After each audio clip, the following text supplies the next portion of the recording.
రోజులు మాకు సహాయం చేయండి. మాకు అర్థం అవ్వడానికి కృప ఇవ్వండి. అర్థమయ్యే రీతిలో మాట్లాడడానికి సహాయం చేయండి. మీరు మాట్లాడితే బాగా సహాయం చేయండి. యేసు ప్రభు నామములో ప్రార్థించి వేడుకుంటున్నాం. ఆమేన్. అపోస్తలుడైన పౌలు తిమోతికి రాసిన పత్రిక 2వ అధ్యాయం 9వ వచనం ఒకసారి.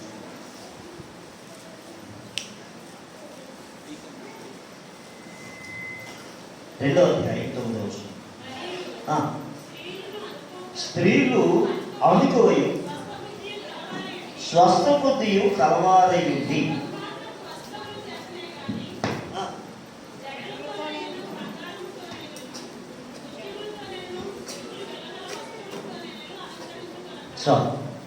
హల్లెలూయా.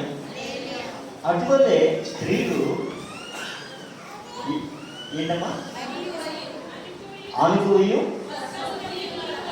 ఒక్క నిమిషం అనుకువ అన్నది రెండవది స్వస్థ బుద్ధి అన్నది. అసలు స్వస్థ బుద్ధి అండి, స్వస్థ బుద్ధి అండి. హల్లెలూయా.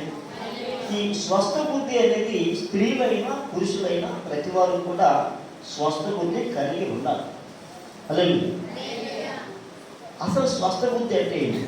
దాని ఇంగ్లీష్లో ఏమంటాడు? సౌండ్ మైండ్ అండి. హల్లెలూయా.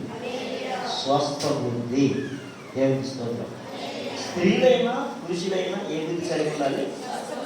ముఖ్యంగా దేవుని బిడ్డలు స్వస్థ బుద్ధి కలిగిన వారే ఉండాలి. స్వస్థ బుద్ధి అంటే స్వస్థపరిచే బుద్ధి కాదు, స్వస్థపరిచే బుద్ధి కాదు. స్వస్థ బుద్ధి అంటే దాంట్లో వివేకము కూడా ఉంటుంది. ఎక్కడ ఏం మాట్లాడాలి, ఎక్కడ ఏం మాట్లాడకూడదు, అదే చాలా అవసరం. ఇప్పుడు ఫర్ ఎగ్జాంపుల్ ఆరాధన ప్రారంభమైంది, ఆదివారం ఆరాధన ప్రారంభమైంది. మొట్టమొదటి పాట పాడాలి. ఏ పాట పాడాలి? ఏమో స్తుతి పాట పాడాలి. మనం ఏ పాట పాడుతున్నాం? ఇక్కడ నేర్చుకోకూడదు, నేర్చుకునే పాట ఇక్కడ పాడకూడదు. చాలా మంది వారమంతా నేర్చుకున్న పాట ఇక్కడ పాడడానికి ట్రై చేస్తూ ఉంటాం. నేర్చుకునే పాటలు మనం ఇంటి దగ్గర నేర్చేసుకుని వచ్చేసిన తర్వాత ఇక్కడ పాడాలి. అదే స్తుతి పాట పాడాలి. స్తుతి పాట పాడకుండా ఇంకొక పాట ఏదో పాడుతూ ఉంటే అది కరెక్ట్ కాదు. ఆ కారణం చేతిలో నేను నాకు గాడిదస్వామి అయినప్పటికీ కూడా నేను మైక్ తీసుకొని నేనే పాట పాడి నేనే ఆరాధన చేయించడానికి కారణం ఏంటంటే స్టార్టింగ్ మీరు స్తుతి పాట పాడట్లేదు. స్తోత్రం. పాడే వాళ్ళకి స్తుతి పాట పాడాలంటే చెప్పడానికి పక్కదు కాదు, కొంచెం కోపం కూడా రావచ్చు. మాకు తెలీదా అనే టైంలో అంటే పరిస్థితులు అలా ఉన్నాయి. ఎదిగే స్తోత్రం చెప్పి హల్లెలూయా. రెండవ చూస్తూ ఉన్నాం, మనం బాలస్కర్లో చూస్తూ ఉన్నాం. పాటలు పాడనమ్మా అంటే ఏ పాటలు పాడుతున్నాం. దేవునికి స్తోత్రం. ఇంకొక విషయం, మందిరంలో పాట పాడమంటే సువార్త పాటలు పాడుతున్నాం. పబ్లిక్లో పాటలు పాడమంటే మందిరంలో పాటలు పాడుతున్నాం. సువార్తలో పాటలు పాడమంటే సవ పాటలు పాడుతున్నాం. స్తుతికోటలో పాటలు పాడమంటే ఈ లోకం నీతి కాదు శాశ్వతము. ఇది స్తుతి పాట. స్తుతికోటలో సంతోషంగా పాటలు పెట్టుకుంటే ఈ లోకం ఇది కాదా? హల్లెలూయా. సంతోషంగా స్తుతికోటలు పెట్టాం, పాట పాడమన్నాం. పాట పాడమన్నంటే ఈ లోకం నీతి కాదు. వాళ్ళు ఏం అయిపోతారు? స్తోత్రం.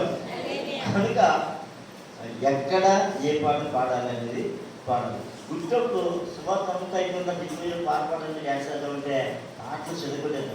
ఈ పాటలు రెండు పడితే ఎంత బాగున్నాం. అక్కడ పాడట్లేదు, ఎక్కడ పాడవలసిన పాటలు అక్కడ పాడట్లేదు. దేవునికి స్తోత్రం. యాక్చువల్గా సువార్తలో అనుకూలమైన పాటలు, సువార్త సంబంధమైన పాటలు ప్రశాంతంగా వెళ్ళాలి. ప్రజలు కొత్తగా మాట్లాడాలి. హల్లెలూయా. అక్కడ ఆరాధన పాటలు పాడడానికి అనుకుంటుంది. స్తోత్రం.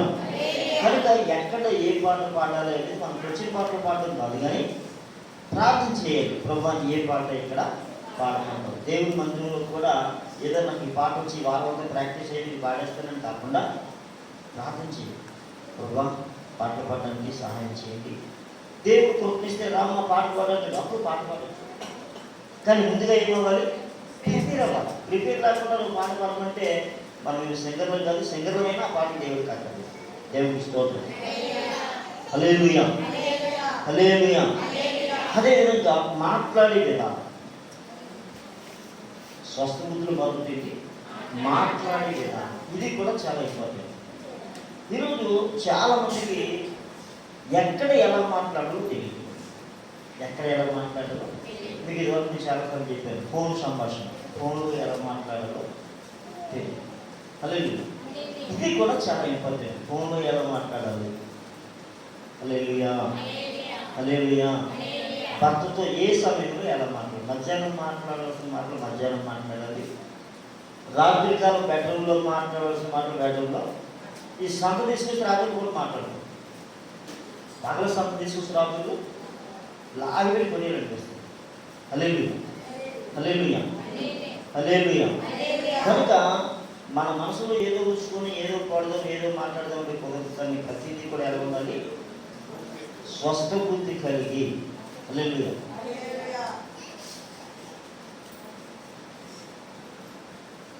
దేవునికి స్తోత్రం చెప్తున్నాం.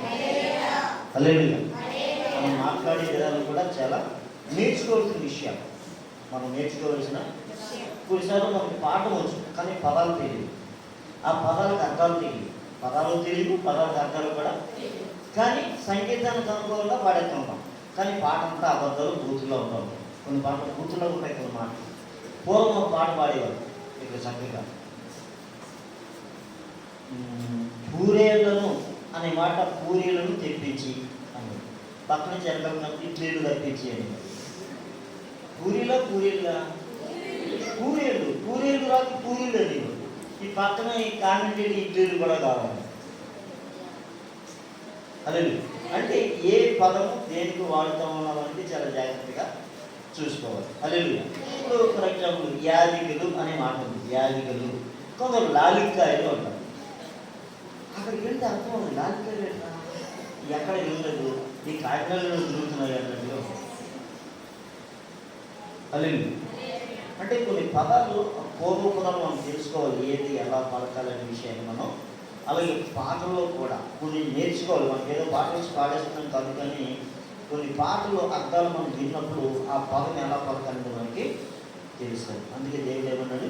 స్వస్థ బుద్ధి అన్నాడు. చూడండి, ఒకరోజు దావీదు మహారాజు అబీగయీలు భర్త, ఏ పేరు పేరు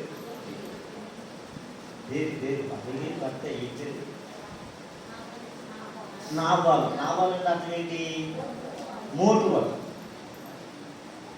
అబీగయీలు భర్త మోటువాడైన నాబాలు దగ్గరికి దావీదు పంపించి దావీదు అరణ్యంలో ఉన్నాడు. అరణ్యంలో ఉండి నాబాలు దగ్గరికి వెళ్ళి దావీదు పంపాడు, ఆహారం ఏమైనా ఇవ్వని అడగండి నాబాల్ని, దావీదు పంపాడు అన్నాడు. అంటే దావీదు అంటే చాలా గొప్ప అంటే దావీదు పంపాడు. అక్కడ నాబాలు ఏమంటాడంటే, దావీదు ఎవడో ఆ సౌలు అడిగా ఇన్స్పెక్ట్ చూసిన డాడీనా ఆడికి నీరు పంపితే నోటుకు వచ్చినట్టు మాట్లాడు. నోటుకు వచ్చినట్టు మాట్లాడితే అంటే దావీదు అంటాడు, ఈ రేపు ఏళ్ళకి ఒకరొకరు ఉండకూడదు అని బయలుదేరి రేపేటది వాళ్ళందరినీ చనిపోయాడు. అప్పుడు నాబాలు భార్య వస్తుంది దావీదు వచ్చి ఆమె మాట్లాడే విధానం చూసి దావీదు చంపేద్దామని లేచినాడు. ఆయన అంటే ఆ మాట తీరు ఎలా ఉంటుందంటే అద్భుతం అన్నమాట. మాట్లాడే తీరు చంపడానికి వచ్చిన వాడిని కూడా ఏం చేసింది? కూలి చేసి పడేసింది. ఆ మాటలతో ఆ కావాల్సినవన్నీ తీసుకుని వచ్చింది. దేవునికి స్తోత్రం. అంటే మన మాట తేడా ఉంటే ప్రాణాలు చేస్తుంది, అదే మాట కరెక్ట్గా మాట్లాడితే ప్రాణాలు కాపాడుతుంది. దేవునికి స్తోత్రం. అంటే మన ప్రాణం కాపాడుకోవడం, ప్రాణం తీయబడడం ఎవరి చేతుల్లో ఉంది? మాట చేతుల్లో ఉంది. మాట కుటుంబాలు విడదీసేస్తుంది, మాట కుటుంబాలని కలుపుతుంది. అంటే ఎప్పుడు ఎక్కడ ఏ మాట ఎలా పలకాలి అనేది ప్రతి వారు కూడా తెలుసుకోవాలి. గట్టిగా స్తోత్రం చెప్పాము. హల్లెలూయా, హల్లెలూయా. కనుక దేవుని పిల్లలమైన మనము ఇతరులకు మాదిరికరంగా ఉండాలి, మాటలో కూడా మాదిరి అనేది ఉండాలి. దేవుని స్తోత్రం. నేను కొన్ని విషయాలు చెప్తున్నాను, అర్థం చేసుకోండి. మనం ఆదివారం నాడు దేవుని సన్నిధికి తెల్లబట్టలు వేసుకొని రావాలి అని కోరుకున్నాం. ఎందుకు తెల్లబట్టలు వేసుకొని రావాలని కోరుకుంటున్నాం? కారణం ఏంటి అమ్మా? తప్పనిసరిగా మామూలు బట్టలు కట్టుకొని దేవుని మందిరానికి వచ్చేయడానికి, తెల్ల బట్టలు కట్టుకొని దేవుడి సన్నిధికి రావడానికి చాలా డిఫరెంట్. మామూలుగా ఏదో చీర ఏదో ప్యాంటు చేసేసుకుంటే చాలా ఈజీ. కానీ తెల్ల బట్టలు వేసుకునేటప్పుడు చాలా జాగ్రత్త చూసుకోవాలి. ఎక్కడ ఏ మార్పు ఉన్నా ఆ తెల్లదనాన్ని పాడు చేస్తాం. అంటే దాని కొరకు ఏం కేటాయించాల్సి వస్తుంది? సమయాన్ని కేటాయించాల్సి వస్తుంది. దేని కొరకు? తెలుగు తెల్ల బట్టలు పోడవకుండా కూర్చునేటప్పుడు, లేచేటప్పుడు, ఏదైనా పని చేసేటప్పుడు కూడా అమ్మో ఇవి తెల్ల బట్టలు, ఎక్కడ ఏం పడినా అంటే ఏం చేసి జాగ్రత్త అనేది తీసుకోవడానికి అవకాశం కలుగుతూ ఉంది. అప్పుడు పక్క నుంచి దేవుడు మాట్లాడుతూ ఉంటాడు. వేసుకునే బట్టలు, ఉతుక్కునే బట్టల విషయంలో ఎంత జాగ్రత్తగా ఉంటే మరి పరిశుద్ధమైన నా ఆత్మ విషయంలో నీవు ఎలా ఉన్నావు అంటే ఆదివారం నాడు అది ఏ విషయంలో దేవుడు జ్ఞాపకం చేస్తున్నాడు? మన అంతరంగ సౌందర్యం ఎలా ఉందనే విషయాన్ని దేవుడి జ్ఞాపకము చేస్తూ ఉన్నాడు. దేవుడికి స్తోత్రం. హల్లెలూయా.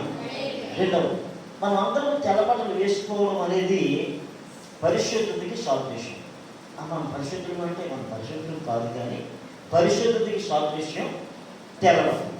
కొందరు ఏమంటారంటే ఏమంటే తెల్లబట్టలు ఎందుకంటే హృదయం శుద్ధిగా ఉంటే సాధుంటే ఏ బట్టలు వేసుకుంటే ఏంటంటే అని మాట్లాడేవాళ్ళు కూడా ఉన్నారు.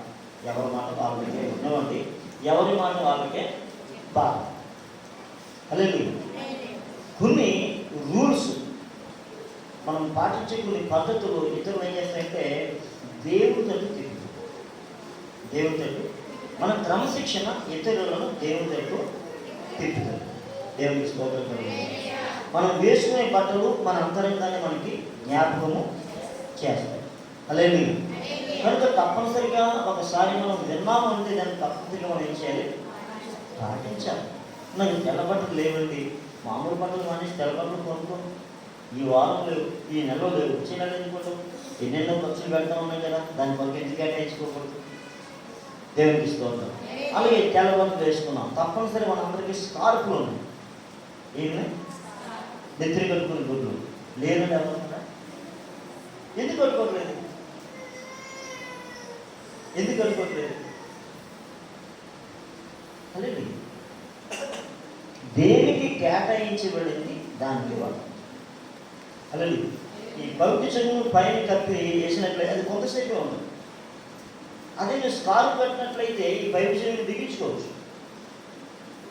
అలాగే కానీ ఏం చేసినవి కొన్నాళ్ళు వాడి కొన్నాళ్ళు అంటే దినదినము క్రమశిక్షణ అనేది పెరగాలి తప్ప అది తగ్గకూడదు. క్రమశిక్షణ పెరగాలి కానీ తగ్గకూడదు. నేను వేసుకుని వెళ్తున్నాను, ఎవరు వేసుకొని రావట్లేదు, ఎదుగులే అన్నట్టు కాదు. ఎవరు పాటించినా పాటించకపోయినా, ఎవరు బట్టి వాళ్ళు పాటించినప్పుడు మిగిలిన వాళ్ళు పాటించినా పాటించకపోయినా పర్వాలేదు. మనం చూసి మిగతా వాళ్ళు పర్వాలేదు. కొందరు వీళ్ళు ఎక్కడ తప్పులు దొరుకుతారో చూస్తాం. అది దేవుడు వాటిని సెలవిస్తూ ఉంది, ప్రేమ దోషమును కప్పును అన్నారు. ప్రేమ దోషము, పగ కలహము రేపు. మనం ఇతరులు బాగుండాలని కోరుకున్నప్పుడు వాళ్ళు చిరుపురి వారిని మనం ఏం చేయాలి? ఒక దగ్గుబడి సరి చేయాలి. లేకపోతే పెద్దలకి చెప్పి వీళ్ళు చేస్తున్నాడు చూడండి, వీళ్ళు చేస్తున్నారు చూడండి, సరిచేసే దిశగా. అంతేగాని పబ్లిక్ చేసి అలా చేస్తే ఎవరి పేరు పోతుంది? దేవుని పేరే పోతుంది. దేవుని నామం మిమ్మల్ని బట్టి కదా నా నామము అన్ని జనుల మధ్య దూషింపబడుతుంది. ఎంత వేరుగా మాట ఇంత చేయము తగ్గ ఉన్నది తీయగలది. టైం వేస్ట్ చేయండి, తీయబడి మిమ్మల్ని బట్టి నా నామము అన్ని జనుల మధ్య దూషింపబడుతుంది. రోమిలకు రాసిన పత్రిక 2:24 అమ్మా వ్రాయబడిన ప్రకారము అంటే ఆల్రెడీ ఏం చేసేసాడట? రాసేసి వ్రాయబడిన ప్రకారము మిమ్మును బట్టియే కదా దేవుని నామము అన్యజనుల మధ్య దూషింపబడుచున్నది. దేవునికి స్తోత్రం కలుగుతుంది. జరగబోయే విషయాన్ని ఏం చేసేది? దేవుడు రాసేసాడు. మనల్ని బట్టియే, దేవుని ఎరిగిన మనల్ని బట్టియే అన్యజనుల దగ్గర దేవుని నామము దూషణ పాలు అవుతాము. హల్లెలూయా. అంటే ఇప్పుడు మనం ఏం చేయాలి?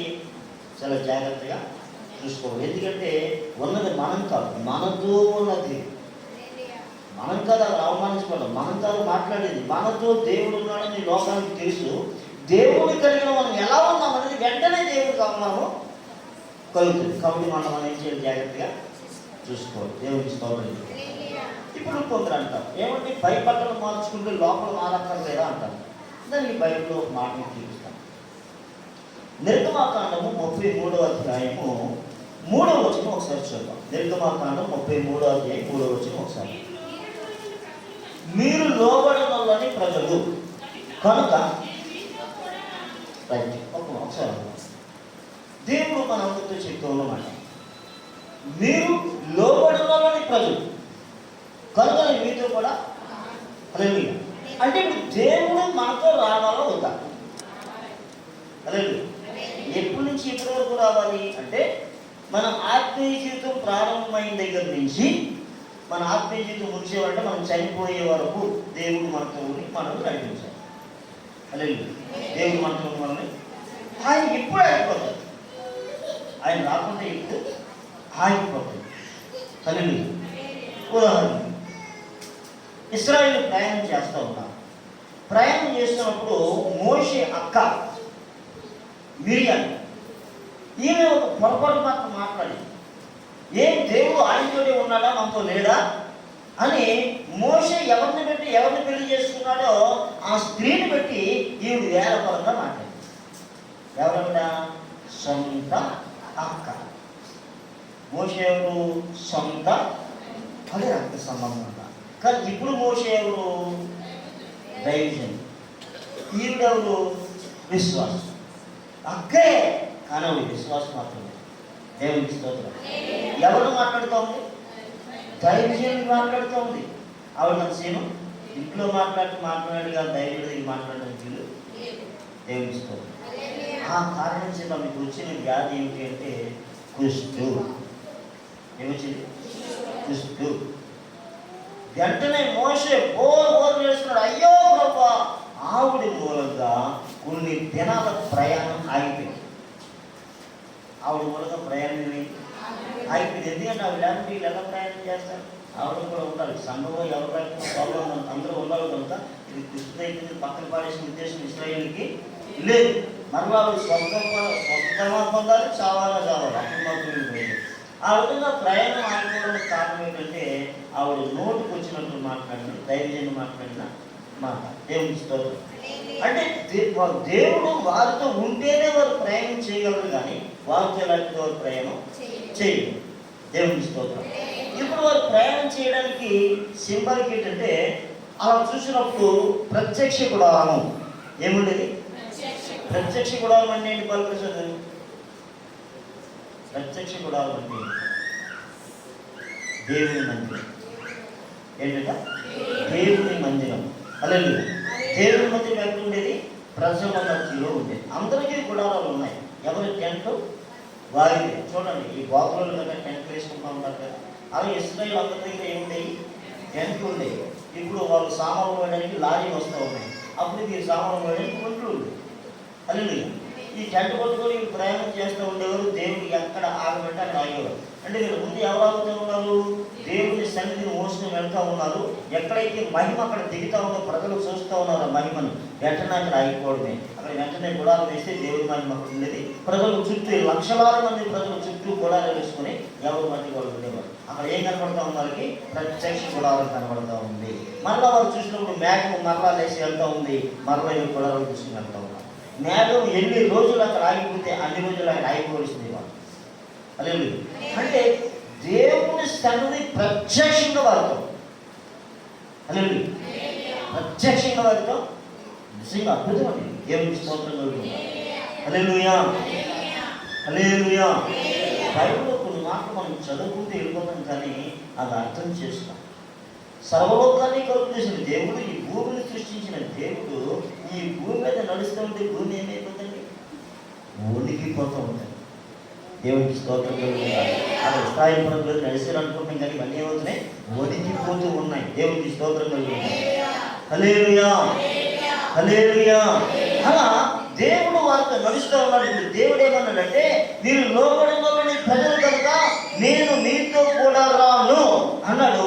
మరొక మాట కూడా అనేసి, త్రావులో మిమ్మల్ని సంహరించేదనేమో, త్రావులో మిమ్మల్ని సంహరించేదనేమో, చంపేస్తానేమో. దేవుని స్తోత్రం. అని ఎందుకు ఆ మాట మాట్లాడలేదు? కారణం ఏంటంటే వారు దేవుని మాట వింటున్నట్టుగా ఉంది కానీ వారు వినట్లేదు. అందుకే ఏమన్నాడు ఆయన? మీరు లోబడని ప్రజలు, మీరు లోబడను కనుక నేను మీతో వచ్చిన ఒకటే రాకపోయినా కనుక నేను వచ్చి నా పొలం నేనెందుకు తీసుకోవాలి? హల్లెలూయా. మీరు నా మాట వినకపోయినా నేను మీ దగ్గరకు వచ్చి నా పొలం నేనెందుకు తీసుకోవాలి? కాబట్టి నేను రాను, త్రోవలో మిమ్మల్ని చంపేస్తానేమో, జాగ్రత్తగా చూసుకున్నాను. త్రోవలో మిమ్మల్ని అంటే నన్ను మహిమపరచలేని నువ్వు ఉన్నావు అంటే ఉండకపోయినా ఒకటే, త్రోవలో నేను చంపేస్తానేమో, జాగ్రత్తగా చూసుకుంటే ఆ మాట విని ప్రజలు ఆ దుర్వార్త విని దుఃఖించి ఎవడనో ఆవరణమును దంచుకొనలేదు. అక్కడ అవుతాం. దేవునికి స్తోత్రం. ఏంటి దుర్వార్త? దుర్వార్త ఏంటి?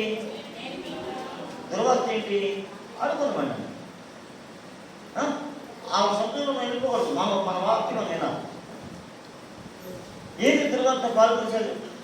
ప్రజలు ఆ దుర్వార్త విని, దేవుడు మాట ప్రజలు విని ఆ దుర్వార్త విని వారు దుఃఖించారు అన్నాడు. ఏంటి దుర్వార్త?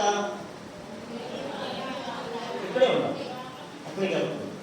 విలువైన మాట, టైం చాలా అయిపోయింది. అలాగే దుర్వార్త ఏంటి అంటే నేను మీతో కూడా రాను అన్నది దుర్వార్త. దేవుడు మనతో లేడు అన్నది దుర్వార్త. అలాగే నీ ఆస్తి పోయింది అంటే ఈ కాదు దుర్వార్తలు.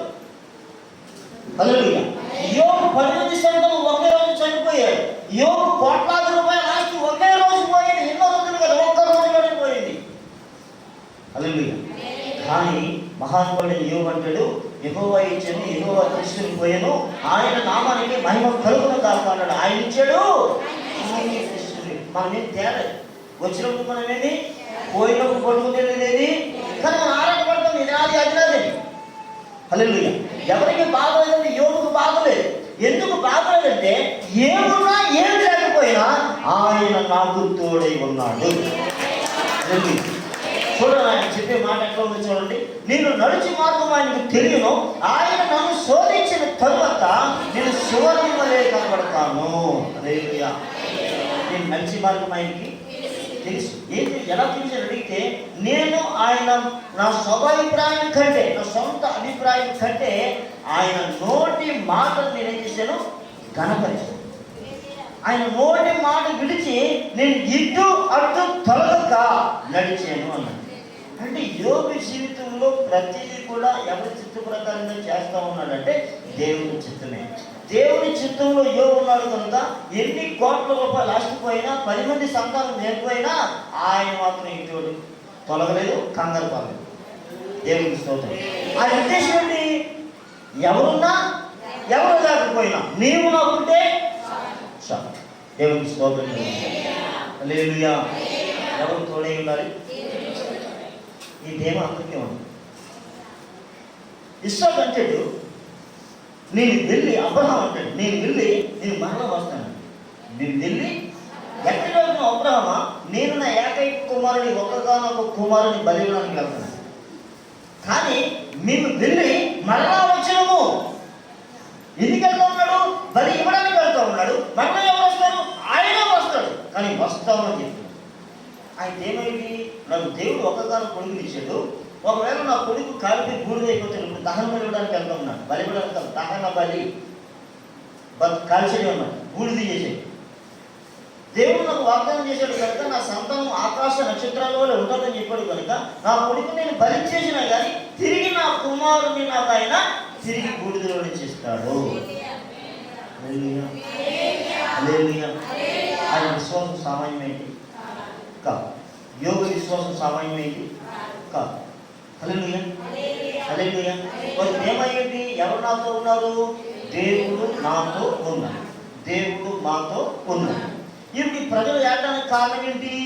ఇంతవరకు మాతో ఉన్న నీవు మాతో లేకపోతే ఎలా? అది ఏడడానికి కారణం. దేవునికి స్తోత్రం. హల్లెలూయా. ఎప్పుడు మనం ఏడవాలంటే దేవుని కృప దూరం అయిపోతేమో ఏడవాలి. హల్లెలూయా. దావీదు ఏడుస్తూ ఉన్నాడు. కీర్తన 51వ అధ్యాయము 13వ వచనం ఒకసారి చూడండి.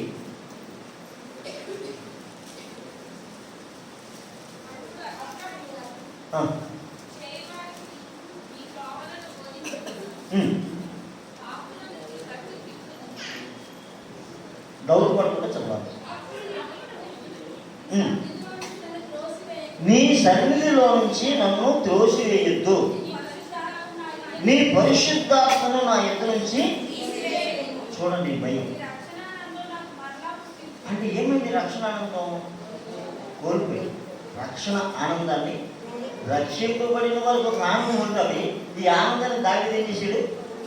కోల్పోయి. ఇంకొక మాట ఏమన్నాడు? నీ పరిశుద్ధాత్మని నా ఎద్దు నుంచి తీసివేయదు, నీ రక్షణ ఆనందాన్ని మరలా పుట్టించి. ఇదివరకు నీ రక్షణ నాకు ఉన్నప్పుడు నేను చాలా ఆనందంగా ఉండేవాడు, కానీ ఇప్పుడు ఆనందాన్ని కోల్పోయాను. కారణం అంటే కాని పని చేసి. ఏ పని చేసి?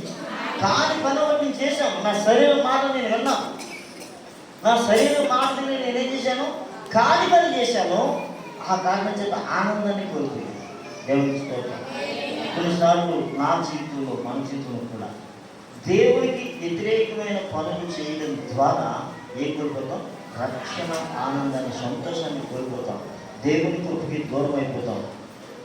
ఆయన పాదాలు మాట్లాడుతూ, అయ్యా నన్ను ఏం చేసినా పర్వాలేదు, కానీ నీ కృపకి మాత్రం నన్ను దూరం చేశాను.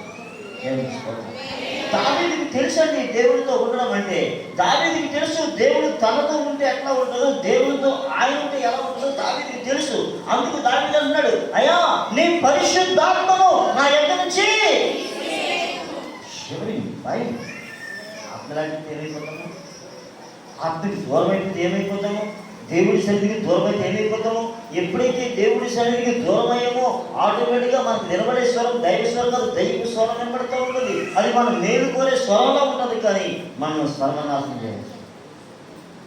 దేవుని కృపించి దూరం చేస్తాం. అదే రకరకాల మాటలు వినియోగం చేస్తాం.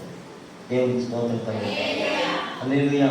ఆ విషయంలో దావీదు ఉన్నట్టు, దేవా నీ ఆత్మ నుంచి నన్ను తోసేయొద్దు. హల్లెలూయా.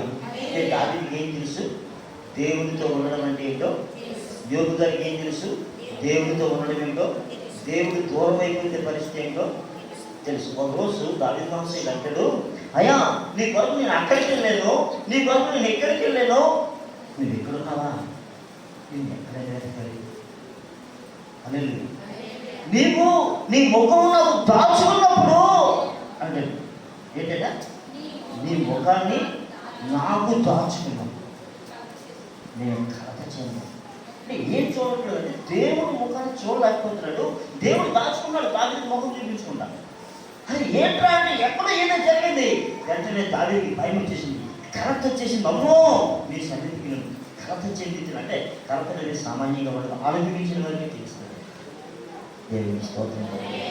దేవుని సన్నిధికి దూరమైన వారికి మాత్రమే తెలుస్తుందన్న కలత. అంటే దేవుని విలువ తెలిసి కూడా దేవునికి దూరం అయితే ఆ కలత నెమ్మది అవసరండి. దేవుని స్తోత్రం. దావీదు జీవితంలో కూడా కలత చెంది. ఒకసారి అంటాడు, దేవా నేను సముద్ర దిగంతంలో సంచరించినను అక్కడను నా చెయ్యిని పట్టుకొని ఉన్నాను. హల్లెలూయా. నేను ఆకాశంలో ఎక్కిపోతే అక్కడ కూడా నా చెయ్యిని పట్టుకొని. దేవుని స్తోత్రం కలిగింది. అంటే నువ్వు ఎక్కడికి వెళ్ళినా ఆయన చెయ్యి మనం ఏం చేస్తూ ఉంది? పట్టుకొని పట్టుకొని మనం క్షేమంగా ఉన్నాం. దేవుని స్తోత్రం. కనుక ఎవరు దూరం అయిపోయినా పర్వాలేదు, కానీ ఎవరు దూరం కాకూడదంటే దేవుని కృప మనకి దూరము కాకూడదు. హల్లెలూయా. హల్లెలూయా. ఈ ప్రజలు ఏడడానికి కారణం ఏంటంటే వారు ఎలాంటి మరొక వాళ్ళైనా, ఎలాంటి మూర్ఖులైనా వారికి ఒక విషయం తెలుసు, మన దేవుడు మనతోటి ఉండాలి. కానీ వీళ్ళ మూర్ఖత్వం దేవుడికి చిరాకు వచ్చేసింది. చిరాకు వచ్చేసి నేను మీతో కూడా రాను, మీరు లోబడట్లేదయ్యా, మీరు లోబడని ప్రజలు. యేసుప్రభు కూడా ఆయన అంటాడు, ఇది జరిగిన కొన్ని వందల సంవత్సరాల తర్వాత యేసుప్రభు కాలంలో, ఇదిగో లోబడినోళ్ళని ప్రజల వైపు నా చేతులు తెలియనల్లా చాచానండి. ఎవరు అంట? లోబడినోళ్ళని చదువు. అంటే దేవుడు ఎవరు చూస్తున్నాడంటే లోబడిన వాళ్ళు కూడా ఆయన దగ్గరికి లోబడాలని చూస్తున్నాడు. దేవుడికి స్తోత్రం. హల్లెలూయా. నేను మీతో కూడా రాను. వారు ఏడ్చారు. అయితే దేవుడు ఒక మాట చెప్పాడు, నేను ఏం చేయాలో మీకు తెలియాలంటే నువ్వు సబ్జెక్ట్ ఎక్కడి నుంచి ఎక్కడ కూర్చొని చెప్పండి.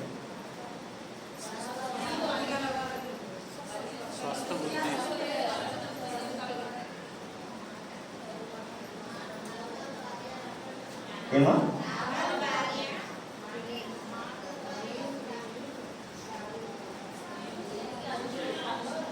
దేనికి అర్హులు కాదో దానికి అర్హులుగా చేయడం దేవుని యొక్క ఉద్దేశం.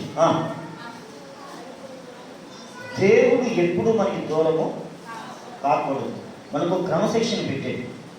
స్త్రీలు అనుకోయి స్వస్థబుద్ధియు కలవాలయ్యుండి తగుమాత్రం వస్త్రముల చేతనే కానీ జడలతోనైనా ముచ్చులతోనైనా ఈ మాట మనం చదవలేదు. కానీ ఎక్కడ అయిపోయాము? స్వస్థబుద్ధి అనే దగ్గర అయిపోయాము. హల్లెలూయా. ఈ స్వస్థబుద్ధి ఎక్కడ ఎలా మాట్లాడాలి అన్నది మాట్లాడుతున్నాం. ఇందులో మరొక విషయం ఏంటంటే దేవుడు మనకు క్రమశిక్షణ చెప్పినప్పుడు ఈ క్రమశిక్షణ ప్రకారంగా వెళ్ళాలని మాట్లాడుతున్నాం. కొందరు ఏమంటా ఉన్నారంటే తెల్లబట్టలు వేసుకుంటే సరిపోద్దా, మనసు శుద్ధిగా ఉండక్కర్లేదా, అందుకని మా మనసులు శుద్ధిగా ఉన్నాయి కాబట్టి మాకు తెల్లబట్టలు లేకపోయినా పర్వాలేదు అన్న వారు ఉన్నారని చెప్పుకున్నాం. వారు అలాగే ఉండేమంటే అని చెప్పుకున్నాం. హల్లెలూయా. కానీ దేవుడు ఒక డిసిప్లిన్, ఒక క్రమశిక్షణ చెప్పినప్పుడు క్రమశిక్షణ ప్రకారంగా మనం మీరు లోపల బాగున్నాను ఇలాంటి మాట్లాడుతూ అని చెప్తూ ఈ మాట చెప్పారు. ఇప్పుడు దేవుడు నేను మీతో కూడా రాను, మీరు లోబడిన ప్రజలను లోబడినోని ప్రజల గురించి ఏం చెప్తున్నాడు ఆయన? ముందు మీ ఆభరణములు మీ మీద నుంచి తీసివేయండి. ఇక్కడ ఇది మన ఇంపార్టెంట్. వీళ్ళు ఎవరు? వీళ్ళు లోబడిన వాళ్ళని అంటే ఆభరణాలు తీసి లోబడిపోయినట్ట, ఆభరణాలు తీసి లోబడిపోయినట్ట. మరి ఎందుకు ఆభరణాలు తీయమన్నాడు అంటే ఆభరణాలు ఉన్న ముఖానికి ఆభరణాలు లేని ముఖానికి ఒక డిఫరెంట్ ఉంది. ఆభరణాలు కలిగిన ముఖం గర్విష్టి ముఖం. ఏ ముఖం అది? గర్విష్టి ముఖం. కాబట్టి అంటే వారి హృదయ గర్వము వారు చూపిస్తూ ఉంటుంది. ఇగో మా స్తోమత ఎంత అని చూపిస్తూ ఉంటుంది. మెడలో ఉన్న గొలుసైనా నెక్లెసైనా తోడైనా ఏదైనా మనం వేసుకున్న ఆభరణాలు ఏం తెలియజేస్తూ ఉన్నాయి? మన స్తోమతను తెలియజేస్తాం. ఏం తెలియజేస్తామని? స్తోమతను తెలియజేస్తూ ఉన్నాయి. దేవుని స్తోమతను తెలియజేస్తున్నాయి, మన స్తోమతను తెలియజేస్తున్నాయా? మన స్తోమతను తెలియజేస్తున్నాం. మరి దేవుని స్తోమత ఏది? నువ్వు నిరాడంబరముగా ఉండడం దేవుని యొక్క స్తోమం, దేవుని ఉద్దేశం. అంటే మనం అందరూ ఉండాలి, ఒకే రీతిలో ఉండాలి. దేవుడు మీరు గర్విష్ఠులే, లోబడిన వారే, కానీ వారి ముఖాలు సాత్వికంగా కనబడడానికి ఏం జరుగుతుందంటే ఆభరణాలు ఎప్పుడైతే తీసేస్తారో ఆటోమేటిక్గా ఎలా కనబడతారు? లోపల మారుతుంది. అర్థం చేసుకోండి. లోపలంతా ఆభరణాలు తీసేసినందుకు మారు కాదు, భయంకరమైన ఉన్నారు. ఇక్కడ కూడా దేవుని స్తోత్రం. ఆభరణాలు తీసేసినందుకు మాత్రమే మార్పు కాదు, కానీ ఆభరణాలు తీసి వేయడం ద్వారా ఏం కనబడతా ఉంది? కనబడతా ఉంది. ఫ్యాక్ట్ కాదు, సాత్వికం కనబడతా ఉంది. హల్లెలూయా. వారి స్తోమతను వారు ఏం చేశారు? తగ్గించు. అదే స్తోమతను వదులుకోవడం అనేది సామాన్య విషయం. వీరు గర్విష్ఠులే, కానీ దాన్ని ఏం చేశారు? వదులుకున్నారు. ఎవరి నిమిత్తము? ఆయన చెప్పాడు కాబట్టి. ఎప్పుడైతే ఆయన చెప్పినట్టు మనం విన్నామో రెండోది మిగతా కావలసినవన్నీ ఆటోమేటిక్గా వస్తాయి. హల్లెలూయా. అదే ఇప్పుడు మనం వైట్ కోసం మాట్లాడుకుంటూ ఉన్నాం. వైట్ డ్రెస్ వేసుకున్నాం, మనకు కరెక్ట్ కాదు. కానీ మనం వేసుకున్న వైట్ డ్రెస్ మన కష్టవాడు ఏం నేర్పిస్తుంది? జాగ్రత్త, జాగ్రత్త, జాగ్రత్త. ఏం జాగ్రత్త? బయట బట్టలు పాడైపోయిన జాగ్రత్త అన్నప్పుడు పక్కన చేంజ్ చేస్తూ ఉంటుంది. మరి నీ హృదయం ఎలా ఉంది? దానికి ఏమైనా మచ్చ?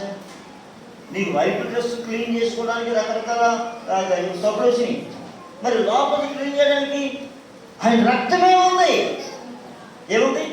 ఆయన రక్తం. హల్లెలూయా. అంటే అప్పుడు మనకి ఏమవుతూ ఉంది? మనకు తెలియకుండా మనలో కొన్ని మార్పులు కలుగుతాం. దేవుని స్తోత్రం. పొరపాటున తెల్లబట్టలు వేసుకొని చాలా మాట్లాడారు. ఇప్పుడు ఉదాహరణకి సింపుల్గా మన అలవాటు ప్రకారంగా ఇలా కోరుకోవడం అనుకుంటుంది. వైట్ డ్రెస్ వేసుకుని మనం కోరుకోవడం బాగుంటుంది. ఏం నేర్పించింది? మీరు పొద్దున ఒక వైట్ డ్రెస్ కోసం మాట్లాడుకోండి. మేము పొద్దున వైట్ డ్రెస్ మాట్లాడుకున్నాం. ఆడు భయంకరమైన తాగు, భయంకరమైన తాగు. ఆడు వైట్ సొక్క వేసుకొని నేను ప్యాంట్ వేసుకుంటాడు. అలా పెట్రోల్ బంక్ వెళ్తాడు. 2 నిమిషాలు లేట్ అయితే రే ఎవరన్నా మేనేజరు అందరూ ఎందుకు 5 నిమిషాలు లేట్ అయింది, వీడికి 5 గంటలు లేట్ అయింది నవ్వుగారట. మేనేజర్ నవ్వురాడు. వీడు బతికే లేదు, కూల్ లేదు. కానీ తెల్ల సొక్క సమయం అవుతున్నారు.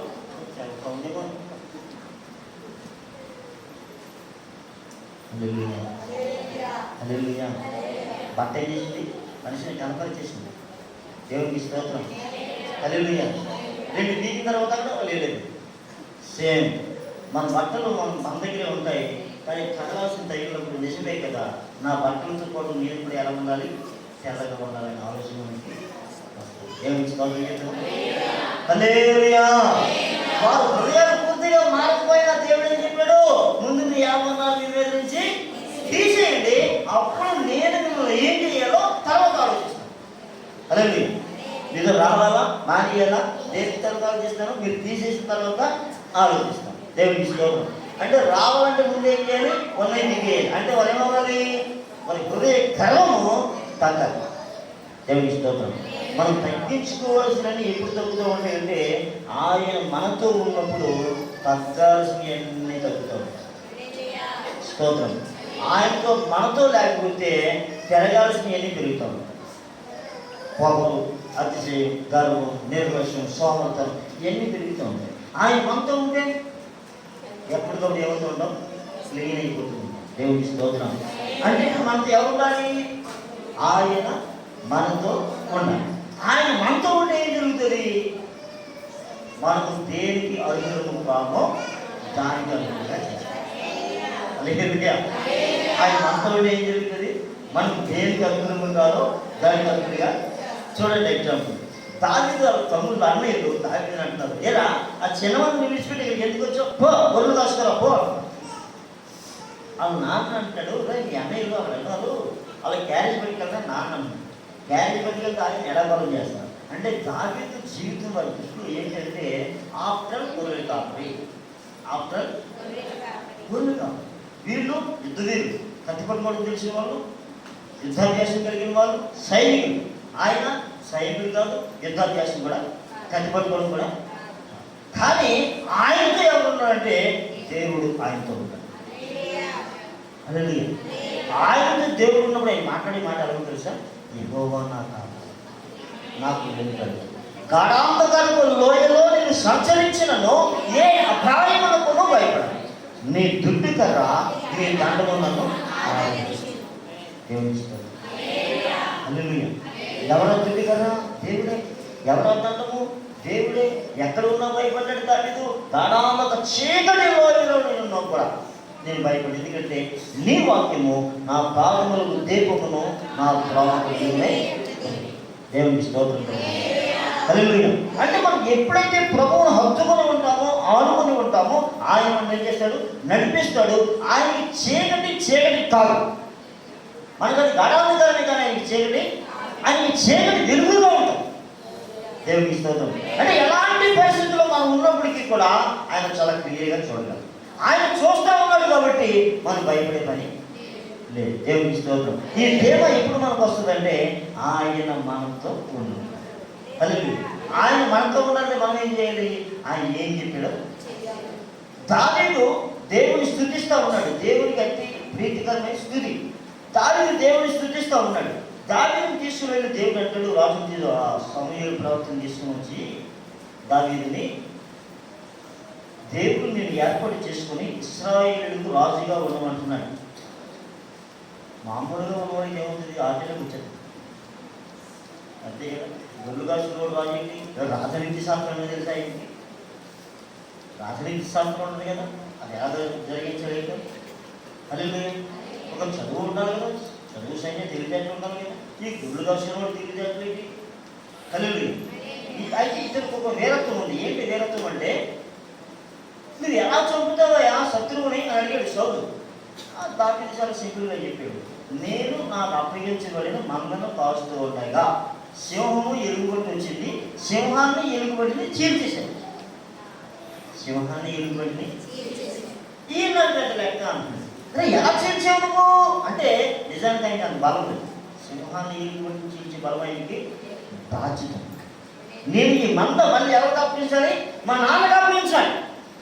మా నాన్నకి అప్పగించి మళ్ళీ మా నాన్న దగ్గర మాట్లాడవలసి వస్తుంది. మా నాన్న దగ్గర నేను మాట్లాడదు అంటే ఇప్పుడు ఏం చేయాలి? ప్రాణాలు తెగించి మందను కాపాలి. హల్లెలూయా. ఇప్పుడు ఎవరిని తోడు తీసుకున్నాడు?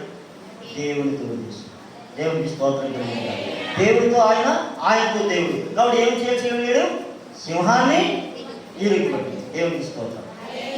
మన జీవితంలో సింహం, మన జీవితంలో కూడా సింహం ఉంది, దాన్ని చేర్చగలిగాం. హల్లెలూయా. హల్లెలూయా.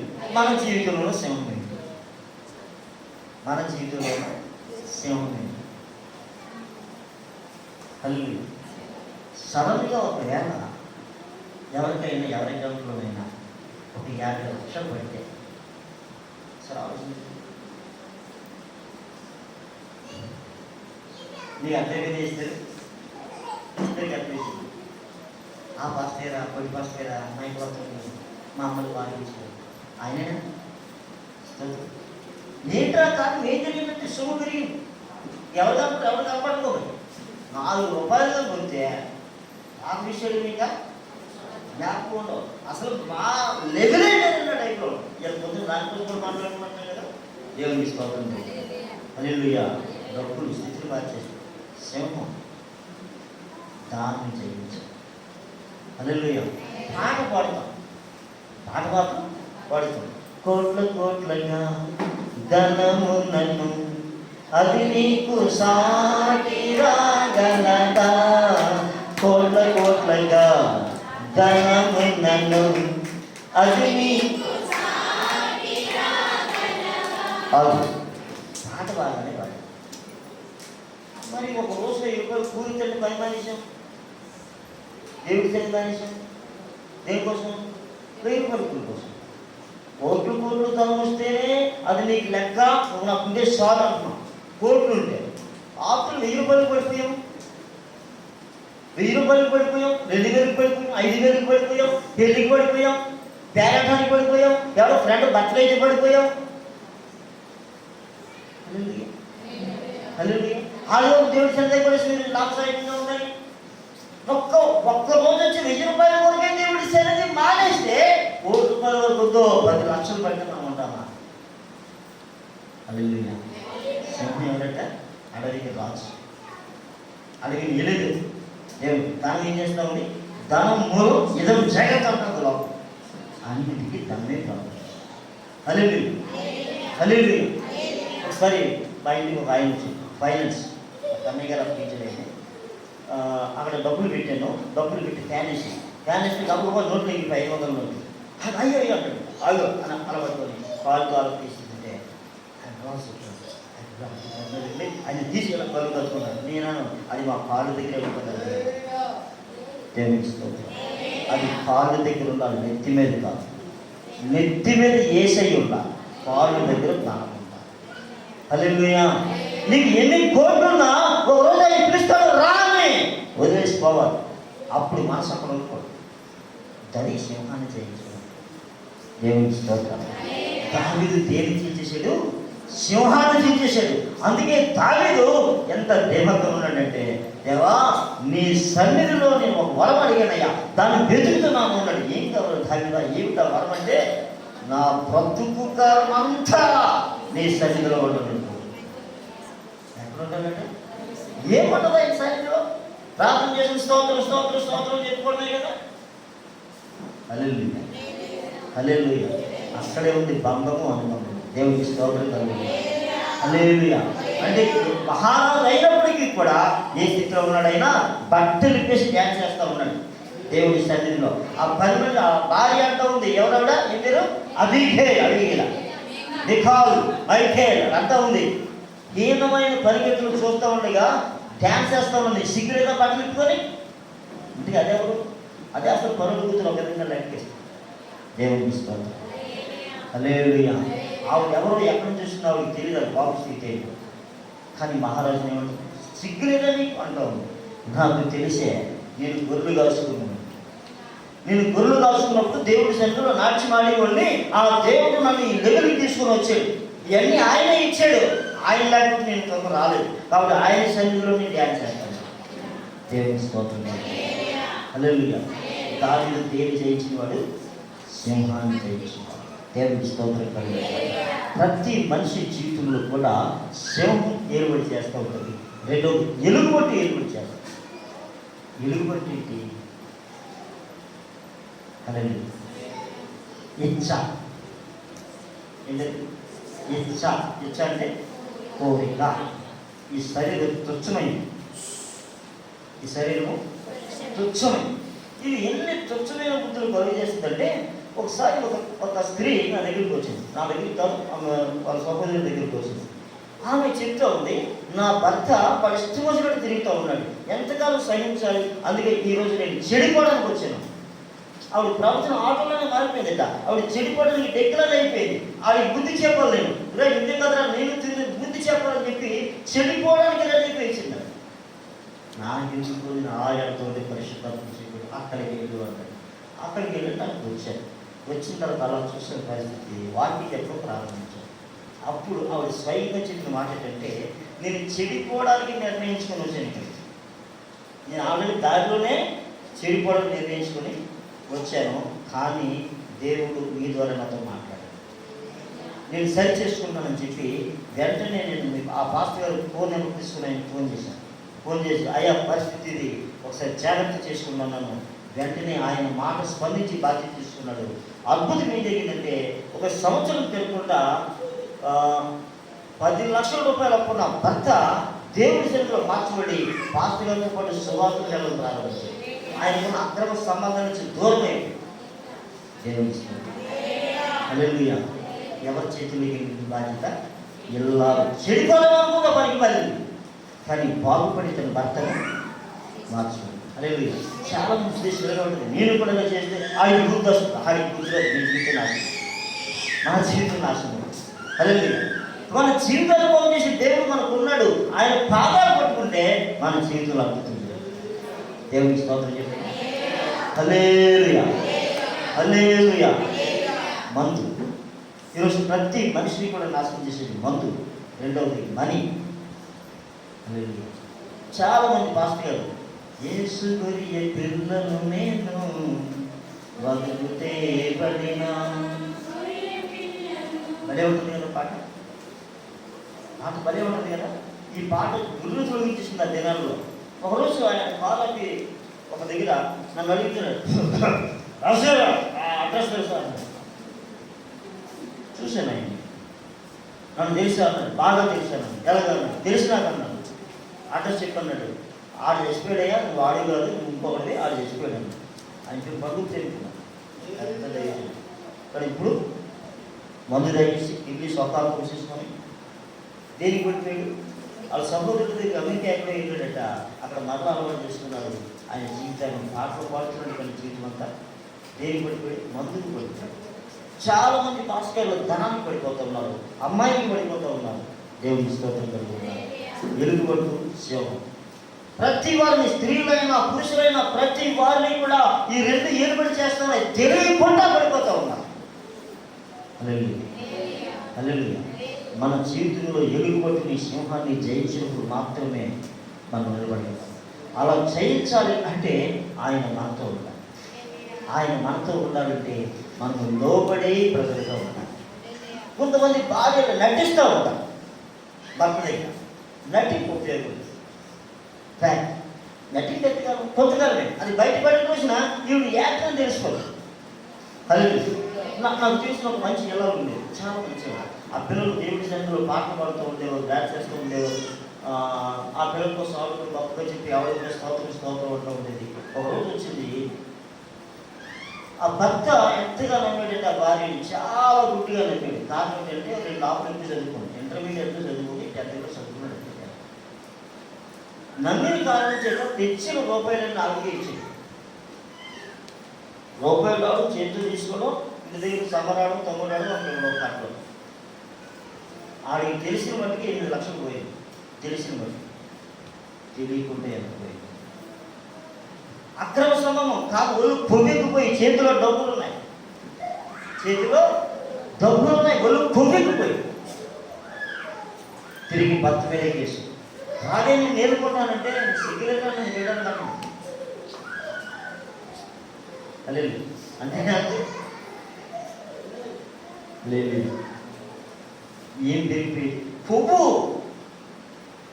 చాలా మంది ఇళ్లలో తినే సొమ్ములేక పెట్టింది, తినే సొమ్ములేక ఎడవ్యాఖ్యలు చేసుకుని బతుకుతూ ఉంటారు. కానీ దేవుని ఒకరితో వచ్చిన వాళ్ళు కనపడరు. హల్లెలూయా, హల్లెలూయా. కనుక దేవునికి లోబడితే మన జీవితాలు అద్భుతాలు జరుగుతాయి. మన జీవితంలో ఏ సమస్య వచ్చినా, ఈ మధ్య కూడా చెప్పాను నేను, నన్ను అడగదు, నన్ను అడగడం వల్ల ఉపయోగం లేదు, నేను నీకు చెప్పినా ఉపయోగం లేదు. ఎందుకంటే పాస్టర్ గారు ఆయన మనిషి కదా అనుకునే పరిస్థితి కనుక నువ్వు దేవుని ఆత్మ పొందే కనుక దేవుని వాక్యం వింటా ఉన్నావు కనుక పరిశుద్ధాత్ముడు ఏళ్ళు అంటే వెళ్ళిపో మానేది నాని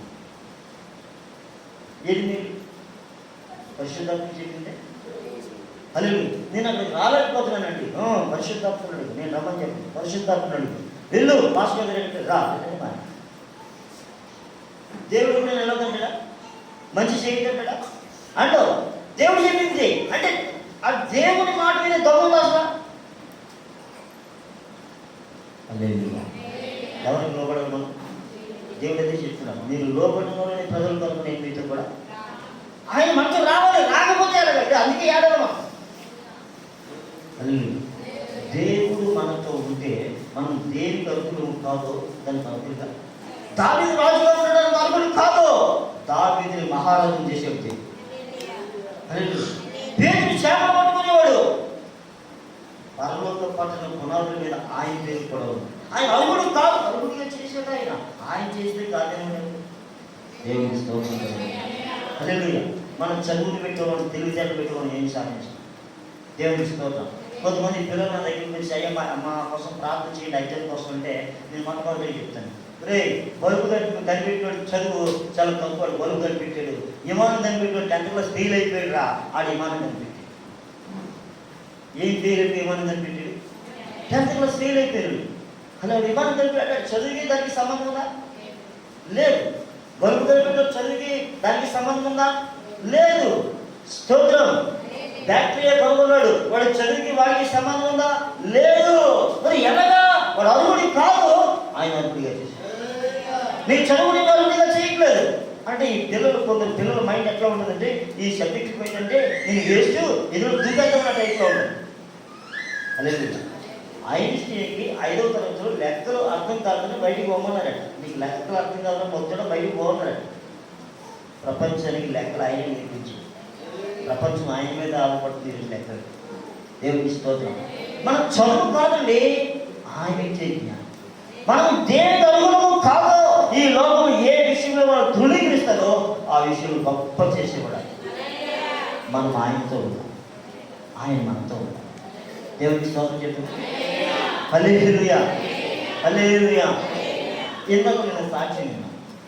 ఒక అబ్బాయి పుట్టినప్పుడు ఆడు పళ్ళు పైపళ్ళు వచ్చేసాడు, కింద పళ్ళు వచ్చేసాడు. పుట్టుకతోటే పైపళ్ళు కింద పళ్ళు వచ్చేసాడు. మొక్కు నల్లగా ఉందట, ఇష్టేమో 6 అంగుళాలు చూస్తుందట. చూసి అల్లిపోయి ఏడిపోయాట. ఎవరు పంతులు గారు చెప్పాడట, ఆడు వల్ల మీ కుటుంబం అంతా ఏదవుతుంది, ఒక పనులో పెట్టి పెట్టాడని చెప్పాడు.